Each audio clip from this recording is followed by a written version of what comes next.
Hello, welcome to বুকস্টক। আমি খয়েসি মার্মা। আজকে আমরা sadness will last for ever এই বইটা নিয়ে কথা বলবো এবং এই বই যিনি লেখক তিনি হচ্ছেন হাসনাত সোয়াদ।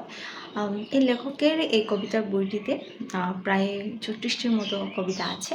আজকে আমরা সেখান থেকে যে কবিতাটি আমার সবচেয়ে বেশি ভালো লেগেছে সেটা নিয়ে হচ্ছে আজকে আমরা কথা বলবো এবং সেই কবিতাটির নাম হচ্ছে বিষণ্ণতার চাষাবাদ। আমি যদিও বা কখনো কবিতা পড়ার আমার খুব একটা অভ্যাস নেই, তবে এই কবিতাটি আমি আপনাদের পড়ে শোনাতে চাই। তো চলুন শুরু করা যাক। বিষণ্ণতার চাষাবাদ। অতঃপর তারা শুরু করলো বিষণ্ণতার চাষাবাদ। বস্ত্র যুগের সবগুলো পর্যায় পেরিয়ে পৃথিবীতে লোহাযুগ আসি আসি করছে। মানুষ তখনই প্রথম আবিষ্কার করলো সে চাইলে বিষণ্ণ হতে পারে। শুরু হলো বিষণ্ণতার উদযাপন। বিষণ্ণতাকে